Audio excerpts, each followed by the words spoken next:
बिस्मिल्लाहिर्रहमानिर्रहीम। अस्सलाम वालेकुम नाज़रीन, आप यूट्यूब चैनल देख रहे हैं। मैं इमरान खान हूँ। मैंने पिछले वीलॉग में आपसे कहा कि हमारा मुस्तफ़ा बीमार है और वो बहुत लंबे अरसे से बीमार था। तारिक मतीन भाई का बेटा, उसने एक बड़ी लंबी लड़ाई लड़ी है बीमारी के साथ। बहुत तकलीफ़ थी, बड़ी अजियत थी और मुस्तफ़ा हम बहुत सारे लोगों को जोड़ कर रखता था। मेरे साथ तो उसकी एक दोस्तियों वाला भी एक रिश्ता था, एक ताल्लुक़ था और जब भी कभी तारिक भाई से बात होती थी तो मुस्तफ़ा के बारे में ज़रूर बात होती थी। बहुत ही प्यारा बच्चा, लेकिन वो मेहमान था, उसने जन्नत जाना था सबसे पहले। जन्नत का एक फूल है और वो चला गया मासूम इस दुनिया से।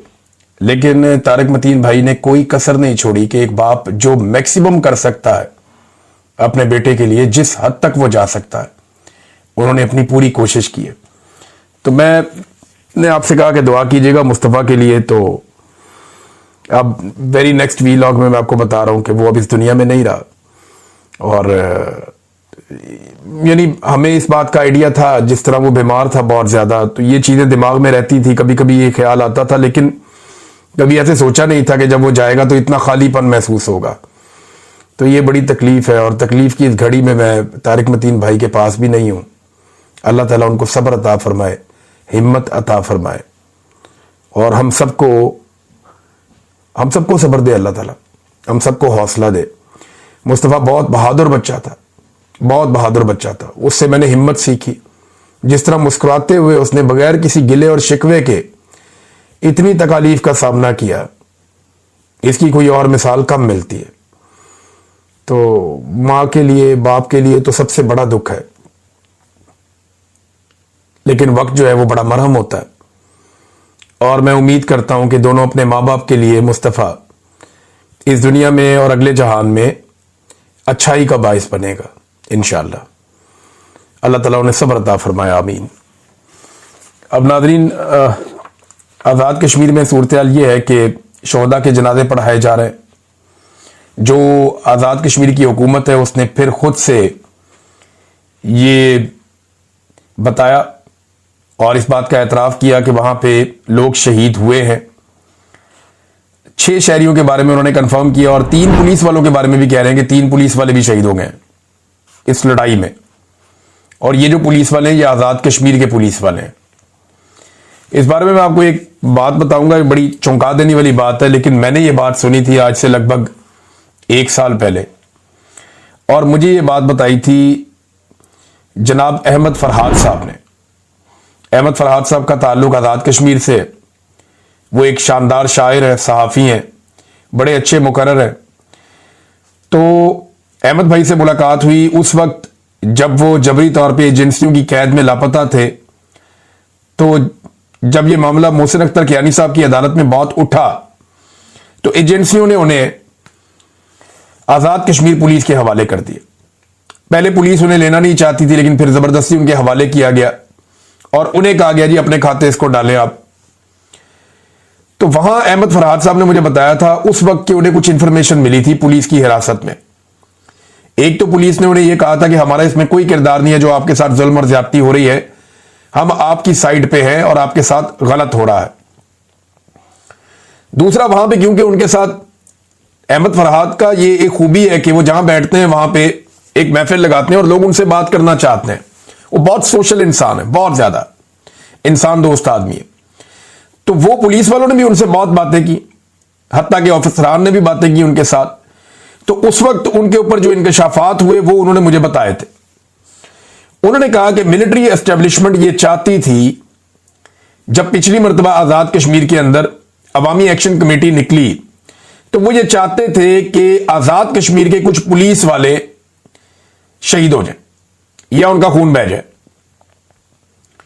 अगर आज़ाद कश्मीर के पुलिस वाले मारे जाएंगे तो फिर हम 9 मई की तरह का एक बड़ा ऑपरेशन आज़ाद कश्मीर में करेंगे और मीडिया को साथ मिलाकर नेशनल और इंटरनेशनल लेवल के ऊपर एक बड़ा प्रोपेगेंडा खड़ा करके इन्हें अलग करके अवामी एक्शन कमेटी को, इनके लोगों को गिरफ्तार करेंगे। वो 5-10 हजार बंदा भी हम जेलों में डाल देंगे। यह पूरा एक मंसूबा था जो मुझे उस वक्त अहमद फरहाद साहब ने बताया। वो चाहे तो कंफर्म कर सकते हैं, उनके लिए हालात बहुत मुश्किल है क्योंकि उनको लगातार मॉनिटर किया जा रहा होता है और उनके लिए मुश्किलात बहुत ज्यादा हैं पाकिस्तान में जो उनकी फैमिली के साथ हुआ, जो उनके साथ हुआ। लेकिन उन्होंने मुझे ये बात उस वक्त बताई थी और आज मैं वो होता हुआ देख रहा हूं। मुजाहिरीन में से कई लोगों ने यह दावा किया और जो वहां जर्नलिस्ट हैं उन्होंने दावा किया जी पुलिस वालों को मुजाहिरीन ने नहीं मारा, इन्हें गोली सिक्योरिटी फोर्सेस ने मारी है। और कई जगह पे पुलिस वाले कह रहे हैं हम लोगों से लड़ना नहीं चाहते, आप क्यों हमसे तशद्दुद करवा रहे हैं हमारे अपने लोगों के ऊपर। इनके मुतालबात है उनको एंगेज करें, उनके साथ बात करें और लोग पुरअमन है। लेकिन दूसरी तरफ से गोली चलती है और मुजाहिरीन जो है वो उठाकर लेकर जा रहे हैं पुलिस वालों को इलाज करवाने के लिए। जहां पुलिस वाले जख्मी हो, बहुत सारे पुलिस वाले कई जगहों पे मैंने देखा पहाड़ियों पे, सड़कों पे लेटे हुए हैं, निढाल हो गए, बुरी हालत हो गई उनकी। और ये सारे जो आजाद कश्मीर के पुलिस वाले उनको रेस्क्यू कौन कर रहा है? आजाद कश्मीर के शहरी, जिन्हें ये मारते हैं, मारते मारते मारते निढाल हो जाते हैं, फिर वही शहरी आके इनको रेस्क्यू भी करते हैं। जो इस्लामाबाद पुलिस आई है या बाकी लोग आए वो इनको छोड़ के चले जाते हैं। एफसीबी इनका ख्याल नहीं रख रही। तो आजाद कश्मीर पुलिस के अंदर एक बड़ा अजीबोगरीब एहसास पैदा हो रहा है और कुछ इतलात ये आ रही है कि आजाद कश्मीर पुलिस ये नहीं करना चाहती जो उनसे जबरदस्ती करवाया जा रहा है। अब हरमीत सिंह साहब ने एक और दीगर कुछ और लोगों ने भी ये ट्वीट किया एक वीडियो को। यहां पे इस्लामाबाद पुलिस की वर्दियां जो है वो दरख्तों के साथ टांगी हुई हैं। रात के वक्त की वीडियो है, अंधेरा है वहां पे, लेकिन एक शख्स वीडियो बना रहा है। इस्लामाबाद पुलिस की जो वर्दियां यूनिफॉर्म है, अब वो लोग कहीं काबू आ गए मुजाहिरीन के, तो उनके यूनिफॉर्म जो है वो दरख्तों पे टांगे हुए हैं और लाइन से टांगे हुए वो नजर भी आ रहे हैं। अब ये सिचुएशन किसको सूट करती है? ये मनाजिर कहां देखे जाएंगे? पूरी दुनिया में देखे जाएंगे। अब ये कोई जानबूझकर कर रहा है या शहरी कर रहे हैं? शहरी तो वो क्लेम कर रहे हैं बार बार अवामी एक्शन कमेटी वाले कि हम पूरी तरह से पुरअमन है, हम किसी के ऊपर टॉर्चर नहीं कर रहे। और बेशुमार मनाजिर मैंने देखे कि वो रेस्क्यू कर रहे हैं खुद को मारने वालों को भी। ओवरसीज पाकिस्तानी भी मुतहरिक हो गए। बर्मिंघम में एक वाकया पेश आया, कॉन्सुलेट जो वहां पे बर्मिंघम में है पाकिस्तान की, उसकी जो बैक साइड है वहां से निकल के भागने की कोशिश कर रहे थे, निकल के चुप करके जा रहे थे कौंसल जनरल। तो कश्मीरी नौजवानों ने घेर दिया उनकी गाड़ी को, रोक लिया, एहतजाज शुरू कर दिया कि तुम मुलाजिम हो, हमारी बात क्यों नहीं सुनते, हमारे लोग शहीद किए जा रहे हैं, हम एहतजाज करना चाहते हैं, हम रोजाना आएंगे यहाँ पे।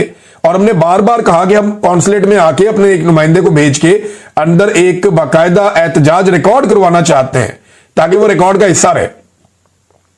लेकिन वो बैक साइड से निकल रहे थे, वहां से जाके शहरियों ने रोक लिया और लोग के वहां पे उन्होंने शदीद एहतजाज किया। अब जो बड़ी खबर है इसमें वो ये है कि आज के दिन में कश्मीरी मुजफ्फराबाद की तरफ बढ़ने की कोशिश करेंगे। मुजफ्फराबाद आजाद कश्मीर का दारुल हुकूमत है। आजाद कश्मीर की जो टोटल आबादी है वो 4 से 5 मिलियन के बीच में है, लगभग 40 से 50 लाख के बीच में। ये बहुत बड़ी आबादी नहीं है, पाकिस्तान की 25 करोड़ की आबादी है। अब ये लोग बढ़ेंगे मुजफ्फराबाद की तरफ और उनका यह दावा है कि मुजफ्फराबाद जाने के बाद वो अवामी हुकूमत कायम करेंगे और इस हुकूमत को गिरा देंगे। अब इन लोगों को रोकने के लिए क्या किया जा रहा है? बहुत बड़े पैमाने पर शेल्स, बहुत बड़े पैमाने पर हथियार और वसाइल जो है वो वहां पे पहुंचाए गए हैं मुजफ्फराबाद में और नफरी भी तैनात की गई है। आज पूरी ताकत के साथ आजाद कश्मीर के शहरियों का दावा है कि वो मुजफ्फराबाद की तरफ बढ़ने की कोशिश करेंगे और यह मामला लंबा होता जा रहा है। आज 5वें दिन में यह सूरत-ए-हाल दाखिल हो गई है।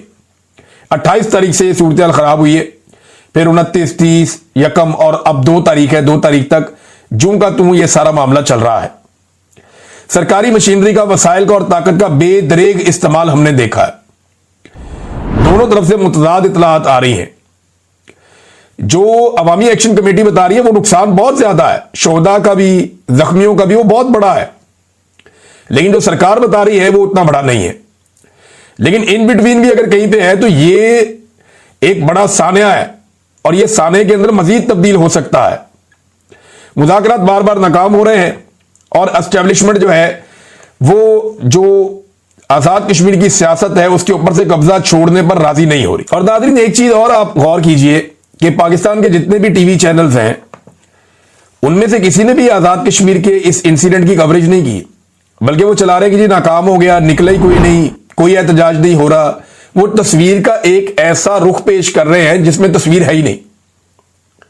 यानी जो आजाद कश्मीर में हो रहा है वो दिखाना तो दूर की बात, उसका बिल्कुल उलट वो बयान कर रहे हैं।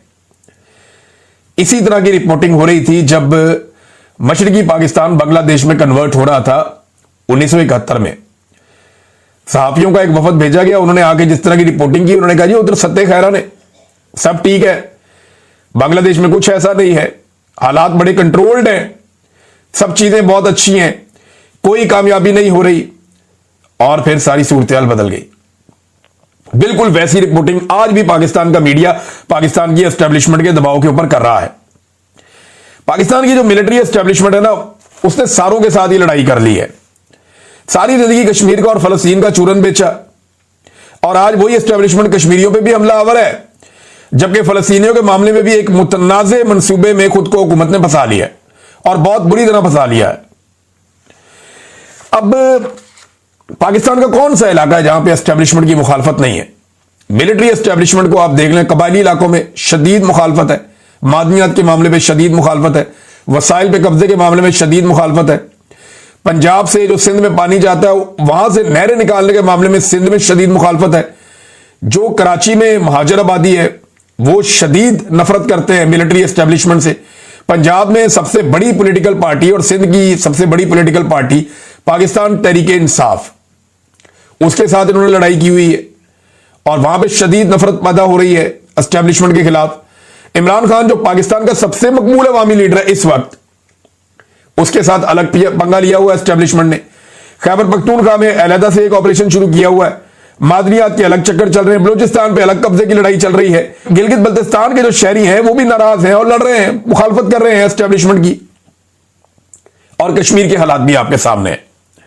तो आप यहां से अंदाजा कर लेना कि इस वक्त जो पाकिस्तान की एस्टेब्लिशमेंट है वो पाकिस्तान का कोई एक खित्ता या कोई एक ऐसा कोना नहीं रह गया जहां पे उनकी मुखालफत मौजूद नहीं है, और इसमें हर गुजरते दिन के साथ इजाफा होता जा रहा है। तो जिस दिन ये पाकिस्तानी यूनिफाइड एफर्ट करेंगे या एकदम पाकिस्तानी भड़क गए ना किसी इंसिडेंट से या किसी वाकये से, या अचानक से कुछ हो गया या सारे इकट्ठे हो गए, तो एस्टेब्लिशमेंट ये बात याद रखे, फिर घंटों की बात रह जाएगी, बाकी ये सारा किया कराया इसके ऊपर पानी फिर जाएगा। और उसी से बचने के लिए ये ताकत का भरपूर इस्तेमाल कर रहे हैं। सबसे मकबूल लीडर से लड़ाई और बैरूनी आकाओं और करप्ट अनासर की खुशामद और सहूलतकारी लगातार पाकिस्तान की एस्टेब्लिशमेंट कर रही है और करती चली जा रही। नादरीन, पाकिस्तान के वजीर आजम ने खुशामद की ऐसी आदत पड़ी है ना, शहबाज शरीफ साहब को शुरू से खुशामद करते हैं, इन्हें ऐसी आदत पड़ी है आसिम मुनीर साहब की खुशामद कर करके कि अक़वाम मुत्तहिदा में भी जाके फील्ड मार्शल का और एयर चीफ का नाम ले लिया। अजीबोगरीबी कारनामे इन्होंने कर दिए जो तारीख में लोग नहीं करते। फिर खुशामद के चक्कर में जो डोनाल्ड ट्रंप का मंसूबा है उसके मुसव्वदे को समझे बगैर उन्होंने गेम उठा दी पकड़ के ट्रंप की। अब ट्रंप भी हैरान है कि यार मेरी इतनी ज्यादा तारीफें, इतनी ज्यादा सपोर्ट, इतना तो मुझे अमेरिकन ने कभी सपोर्ट नहीं किया जितना मुझे शहबाज शरीफ ने और आसिम मुनीर साहब ने सपोर्ट कर दिया। अब वो हर जगह पे इनका नाम लेता है कि जनाब ये बहुत अच्छे हैं और इन्होंने मेरी बड़ी तारीफ की है, ये पूरी ताकत से मेरे साथ खड़े हैं, बिगिनिंग से, शुरू से, डे वन से ये मेरे साथ हैं। ये बड़ा कमाल इन्होंने वहां पे कर दिया। अब हुआ यह है कि अरब हुक्मरान आहिस्ता आहिस्ता इस मुआहदे पे अपने तहफ्फुज़ात का इजहार कर रहे हैं और पीछे हट रहे हैं। कतर से शुरू हुआ मामला आगे बढ़ रहा है, फलस्तीनी भी अब बिगड़ गए। उन्होंने कहा ये क्या किया आपने?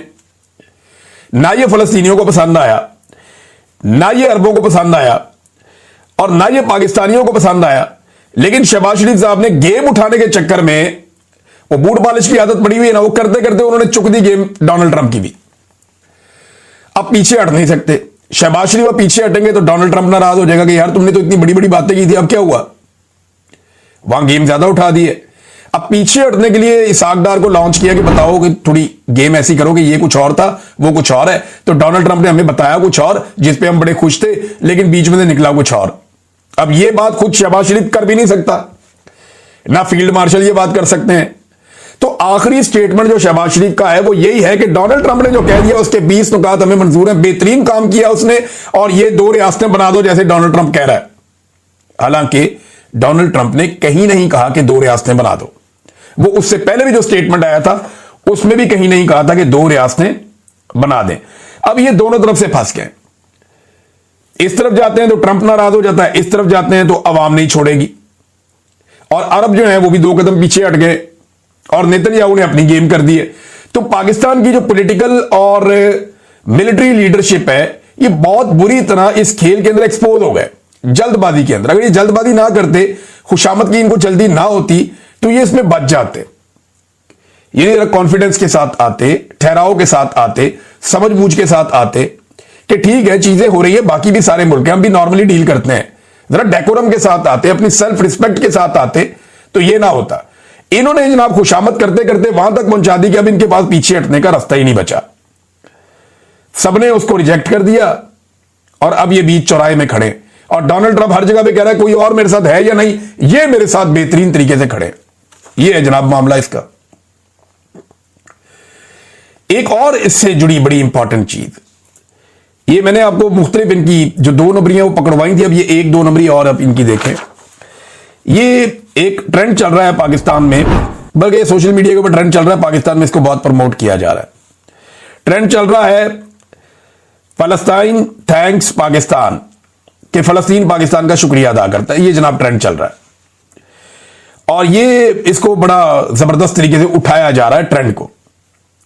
तो इसके ऊपर जब रिसर्च की गई तो पता चला कि ये ट्रेंड फलस्तीनी नहीं चला रहे, ये ट्रेंड पाकिस्तानी चला रहे। इसकी जो लोकेशन है, ये ट्रेंड के अंदर जितने ट्वीट हो रहे हैं ये 100% पाकिस्तान से हो रहे हैं, ये बर्तानिया से और किसी और मुल्क से भी नहीं करवा पाए। सारे ट्वीट जो है, कोई फलस्तीन से ट्वीट नहीं हो रहा, ये सारे ट्वीट जो है ये पाकिस्तान से हो रहे हैं।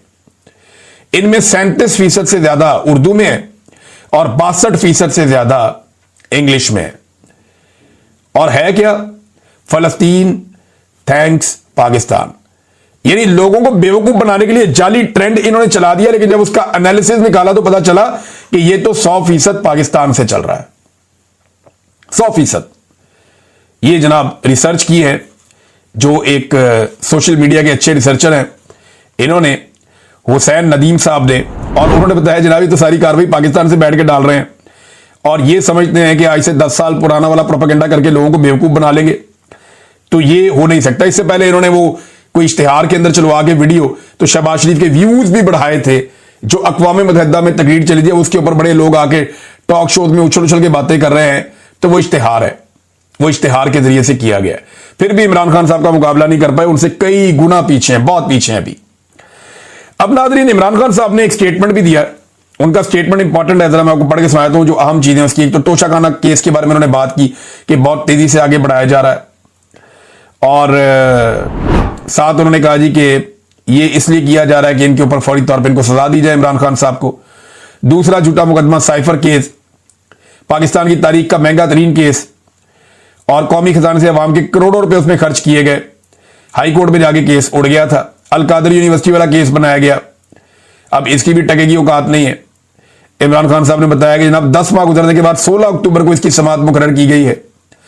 तोशाखाना 2 में जज अर्जुमंद की जल्दबाजी का मकसद भी यही है कि पहले तोशाखाना 2 में सजा हो जाए और बाद में जनाब हाई कोर्ट से इमरान खान साहब फारिग हो जाए।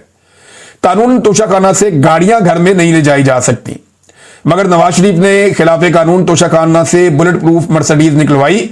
आसिफ जरदारी ने तोशाखाना से नाजायज तौर पर 3 गाड़ियां निकलवाई, और मरियम नवाज ने तोशाखाना से गाड़ी निकलवाने के बाद उसे टैक्स रिटर्न में दिखाया और ना कहीं डिक्लेयर किया। यह सब रिकॉर्ड का हिस्सा है। इन तीनों केसेस के नाकाबिले तरदीद सबूत मौजूद हैं, मगर इन तीनों के बजाय केसेस बना दिए, एक को सदर बना दिया, एक के भाई को वज़ीर आज़म बना दिया और एक को वज़ीर आला बना दिया। यह नाज़रीन पाकिस्तान में चल रहा है। जुल्फी बुखारी के बारे में इमरान खान साहब ने कहा क्योंकि अलकायदा ट्रस्ट केस में वो झूठी गवाही से इनकार कर रहा है, तो उसका जनाब जायदाद उसकी नीलाम कर दी गई है। यह सियासी इंतकाम की बदतरीन मिसाल है। लाकानूनियत आसिम लॉ है। इस वक्त मुल्क में आसिम लॉ फैसलों की बुनियाद है कि इसके हक में या खिलाफ किए गए तो आपके साथ क्या सलूक रवा रखा जाएगा। यानी आसिम मुनीर के साथ है तो आपके साथ क्या होगा, आसिम मुनीर के हक में तो आपके साथ क्या होगा। जब आप आसिम लॉ के साथ होते हैं तो आप पर करामात होती हैं। आपका गंदम का इतना बड़ा स्कैंडल भी हो तो कोई पूछने वाला नहीं होता। आप तोशाखाना से गाड़ियां भी ले निकलते हैं तो आप पर कोई केस नहीं बनता। शुगर माफिया हो, लैंड माफिया हो, आसिम लॉ की छतरी तले हैं तो आप किसी कानून की पकड़ में नहीं आते। लेकिन अगर आप आसिम लॉ के खिलाफ जाते हैं तो आप पर बेबुनियाद मनगढ़ंत मुकदमात बन जाते हैं, जेलों में डाला जाता है। आप और आपके खानदान पर हर वो जुल्म किया जाता है जो इस मुल्क की तारीख में किसी के साथ नहीं हुआ। इसके बाद इमरान खान साहब ने पाकिस्तानियों को एक पैगाम दिया। उन्होंने कहा कि पाकिस्तानियों को यह पैगाम देना चाहता हूं कि पाकिस्तान में बुनियादी इखलाकी और अदालती इक़दार की धज्जियां बिखर गई हैं। अगर आप आज अपने हुकूक और कानून की बालादस्ती के लिए नहीं उठेंगे तो आने वाला वक्त तबाहकुन होगा। नाइंसाफी और फस्तायत के बायस मईशत भी बुरी तरह मुतासिर होगी। पिछले 3 सालों में 30 लाख से ज्यादा पाकिस्तानी बैरून मुल्क जा चुके हैं। ये हुकूमत नाअहल है, गुर्बत की लकीर से नीचे लोग जा रहे हैं। हजरत अली का कौल है कि कुफर का निजाम चल सकता है मगर जुल्म का नहीं। हमें इस जुल्म के खिलाफ अपने और अपने मुल्क के बेहतर मुस्तकबिल के लिए खड़ा होना पड़ेगा। इसलिए पूरी कौम को पैगाम देता हूं कि तैयारी पकड़ें। ये इमरान खान साहब ने कहा। नाज़रीन, एक और बहुत इंपॉर्टेंट खबर मुझे पहले आपसे बात करनी थी, लेकिन अब वो एंड में आपसे बात करता हूं। सेनेटर मुश्ताक साहब, जिनका ताल्लुक जमात इस्लामी से था, वो स्मूथ फ्लोटेला का एक जो पूरा मिशन गया इसराइल का घेरा तोड़ने के लिए इमदादी सामान लेकर गजा की जानिब, वो उन कश्तियों में से एक कश्ती पर सवार थे। और ये लगभग कोई 50 से ज्यादा कश्तियां हैं, जिनमें 46 ममालिक के लोग हैं, जो 497 की इनकी तादाद बताई जाती है। और ये सारे इमदादी कारकुन हैं, ह्यूमन राइट एक्टिविस्ट हैं। ये सारे जा रहे